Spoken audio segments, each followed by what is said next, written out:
speak the same language. You know what language that is? Consistency, bro. My man been going crazy twice, maybe even 3 times a week. Like, it's just... So shout out Dr. Bob, bro. He deserves all the success that's coming to him. The consistency and the quality has just been going up. And I'm pretty sure my boy, you know what I'm saying, he probably reinvests right back into his YouTube channel, getting more animators, more people to help. If not, if he's doing it all himself, hey, still big ups. But at the end of the day, hey, bro, like I said, man be going crazy.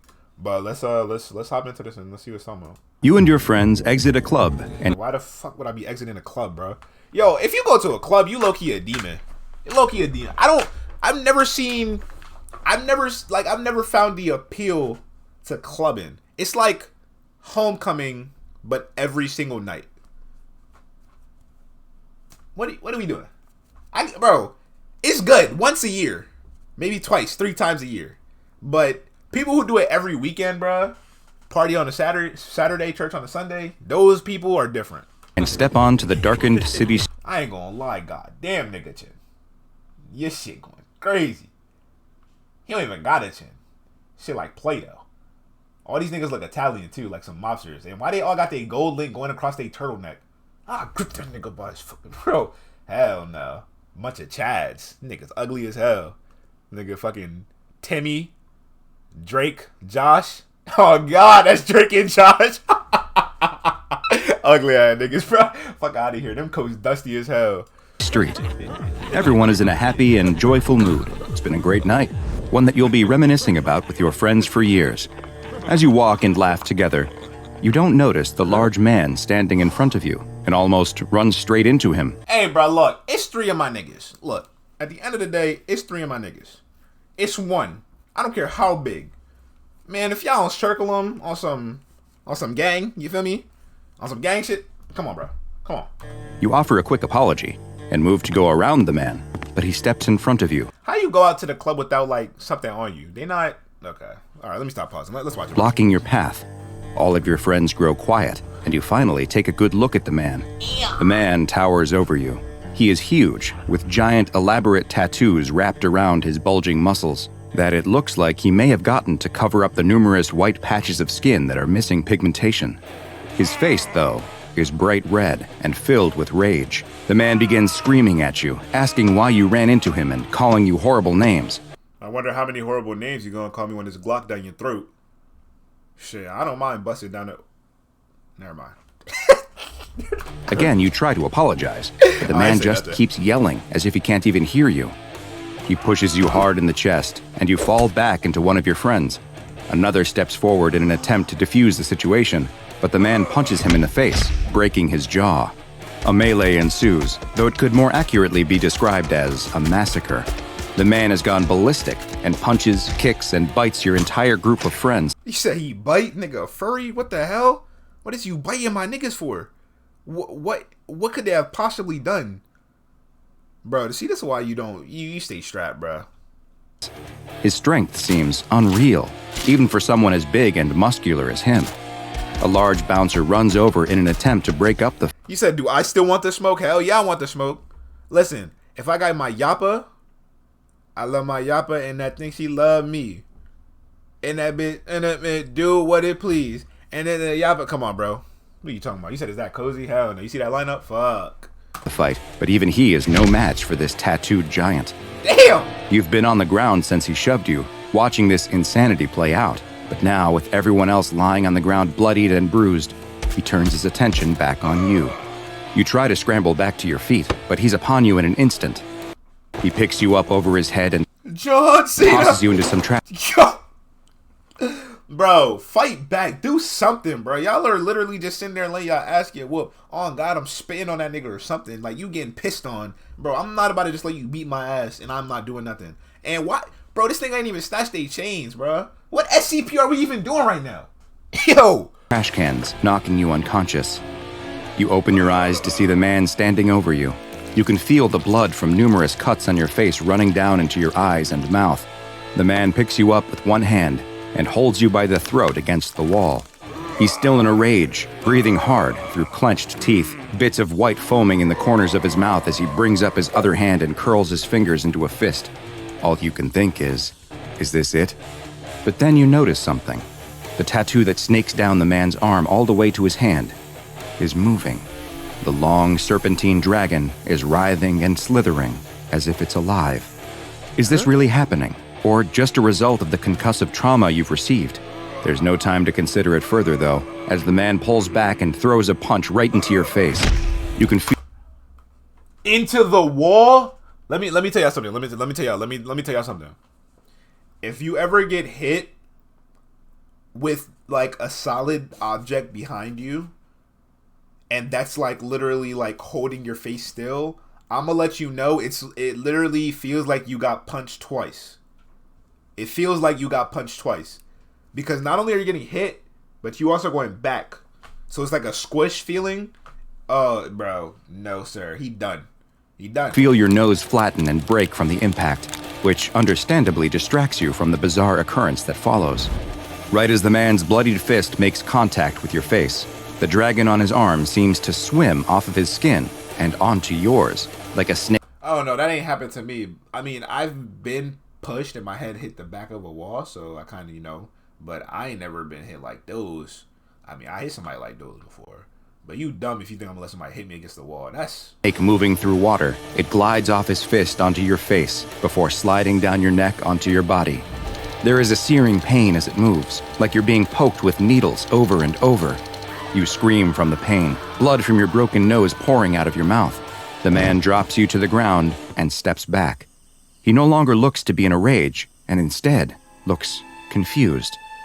He looks down at his skin to find that the tattoo is completely gone. A look of unbridled joy comes over his face, and he turns and runs away into the night, laughing with glee as he does so. You are left whimpering in pain, curled up in a ball in the pile of trash where he left you, the dragon tattoo now covering your entire body. As you have probably already guessed, this is no normal tattoo. No, this is an anomalous creature that is known to the SCP Foundation as SCP-021, but it also has another name, the skin worm. SCP-021 is an obligate parasite that uses the human body as a host. Its visual appearance is in the form of a large, elaborate tattoo of an Oriental-style dragon, which covers roughly 1 square meter of its host's skin. What makes this tattoo truly unique is that it is fully animated and moves on the host's body just as a real animal would, though in 2D like a cartoon playing out in real time on their skin. The movement of the tattoo causes horrendous pain for the host, and has been described as feeling like thousands of tiny needles are stabbing at them all at once, as if a fresh image is being constantly tattooed on their skin, while at the same time, a tattoo removal process is happening. While the tattoo organism is able to move, it seems to prefer spending most of its time on its host's torso, though it has been seen to move around to other parts of the body on occasion. As SCP-021 moves around on the surface of its host's body, it appears to feed on the pigments in the skin. Its favored meal seems to be other tattoos, which it will seek out and devour, though if none are present, or if it has eaten all of the tattoos on its host, it will begin consuming the melanin from the skin instead.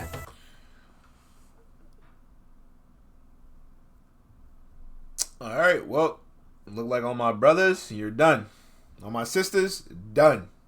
That's crazy. Hey, I've never been a tattoo guy, so I'm done for it, bro. He just gonna, wow. Alright, he gonna leave me.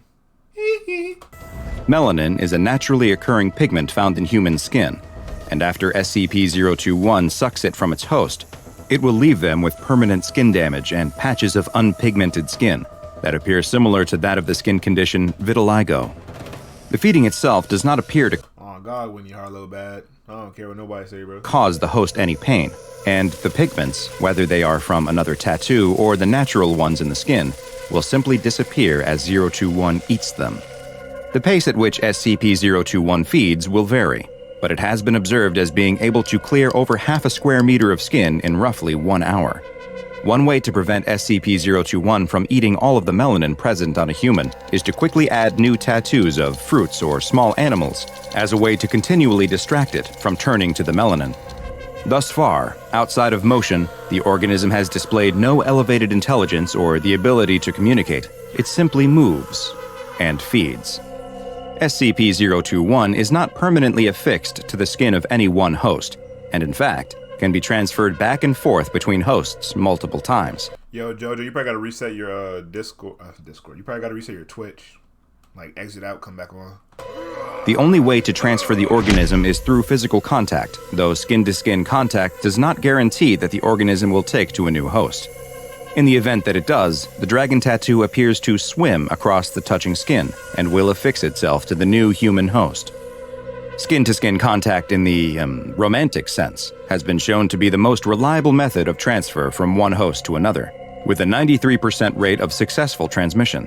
However, as you can imagine, the tattooing sensation that comes along with any movement of SCP-021 means that this particular transfer is extremely painful for all parties involved, and the Foundation has deemed that despite its high success rate, it should only be used when absolutely necessary. Contact between two open wounds has been shown to be an only slightly less effective method, and has become the default means of transferring when the SCP Foundation wants to move SCP-021 from one host to another. Transferring the organism from a deceased host to a living one is possible, though more complicated. SCP-021 appears not to mind when its host organism is no longer alive, continuing to feed on whatever pigments are available to it, and does not seem to suffer any ill effect from the condition of its host. It is as yet unknown whether SCP-021 could be transferred to another species. So far, the organism has only been willing to move from human to human, though research into the question is ongoing. It's theorized that if SCP-021 is able to exist on a non-human animal, it would only occur in the rarest of circumstances.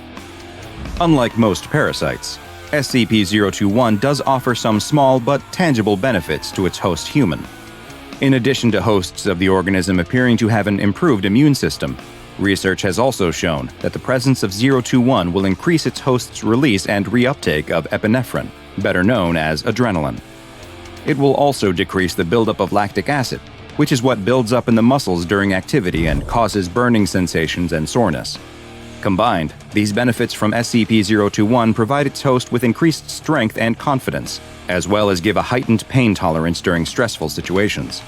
Not surprisingly, the host of SCP-021 also displays a high level of aggression, though whether this comes from their elevated hormone levels or simply because the organism causes them to be in constant pain is still an unanswered question.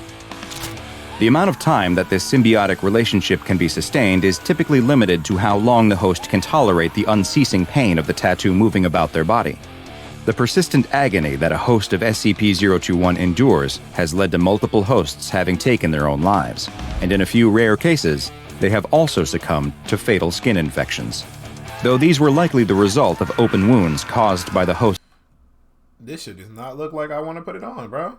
At first, I was thinking like, hey, maybe, you know what I mean, if I ain't bitch made, bro, you handle a little pain, but yeah, alright. Scratching at their own skin, rather than anything directly attributable to the organism. SCP-021 is currently contained on the body of a D-Class personnel, D-139, who is housed in Standard Detention Cell 217-A, and the relative ease with which it can be kept on a human subject's body has led to it receiving the safe classification. Only D-Class personnel are eligible to be a host to SCP-021, and current operating procedure is to allow the organism to live on the same host's body until they expire. The exact nature of what SCP-021 is, as well as its origins, remain a mystery to the Foundation. Attempts have been made to trace the path of its transmission from before its time in containment, and it is hypothesized that the organism could be many hundreds of years old, if not older. As evidenced by its low SCP number, 021 is one of the oldest SCPs that the Foundation keeps contained, and it has proven to be a very useful educational tool for new and upcoming researchers as they study this bizarre creature and its existence that occurs entirely within 2 dimensions. Now go and watch another entry from the files of Dr. Bob, and be sure to subscribe as we delve further and further into the SCP Foundation's classified archives. What the hell? I don't know. Like I said, I'm not touching that, bro. I'm not touching that. This is, yeah, but it was a fire SCP. Hey, I like the other thumbnail for this one. But yeah, this is pretty good SCP, bro. It's pretty good SCP, bro.